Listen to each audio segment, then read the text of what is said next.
আমি কবিগুরু সম্পর্কে যত সামান্য কিছু বলার চেষ্টা করছি। তো আমরা আজকে এখানে উপস্থিত হয়েছি কবিগুরুর ১৬৫তম জন্মবার্ষিকী উপলক্ষে। এই ২৫শে বৈশাখ দিনটি আমাদের সকল বাঙালির কাছে এক আবেগ। শুধু বাঙালির কাছে না, আমাদের সকল জাতি ধর্ম বর্ণ নির্বিশেষে সকল স্তরের মানুষের কাছে, বিশ্বের বিভিন্ন প্রান্তে ছড়িয়ে থাকা সকল বাঙালি এই উৎসবে মেতে ওঠে। নাচ, গান, আবৃত্তি এই সব কিছুর মাধ্যমে আমরা কবিগুরুকে স্মরণ করি।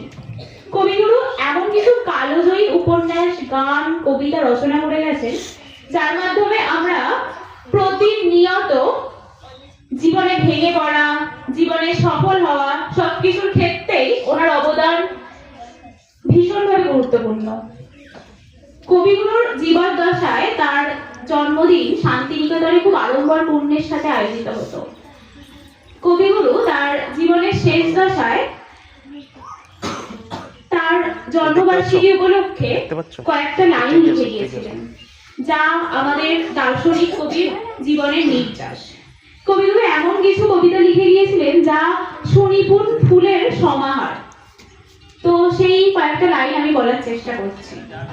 আমার এই জন্মদিন মাঝে আমি হারা, আমি চাই বন্ধুজন যারা, তাহাদের হাতের পরশে মর্তের অন্তিম প্রীতি রসে নিয়ে যাব জীবনের চরম প্রাসাদ, নিয়ে যাব মানবের শেষ আশীর্বাদ। তো এভাবেই কবিগুরু আমাদের সাথে থেকে যাবেন আজীবন। তিনি ঠাকুর হয়ে থাকবেন, সকলের প্রিয় রবি ঠাকুর হয়ে থাকবেন আজীবন। শুধু ২৫শে বৈশাখ না, প্রতিটা দিনই আমাদের কবিগুরুর ভাবনায়, কবিগুরুর লেখনী শক্তি এসব কিছুর মাধ্যমেই কাটছে। তো আমি বলবো তোমাদের একটা কথা, কবিগুরুকে চিনতে শেখো, কবিগুরুর লেখা বুঝতে শেখো, কবিগুরুর ভাবনায় নিজেদের ভাবিত করো, আর কবিগুরুর মতো হওয়ার চেষ্টা করো। ব্যাস এটুকুই। ধন্যবাদ।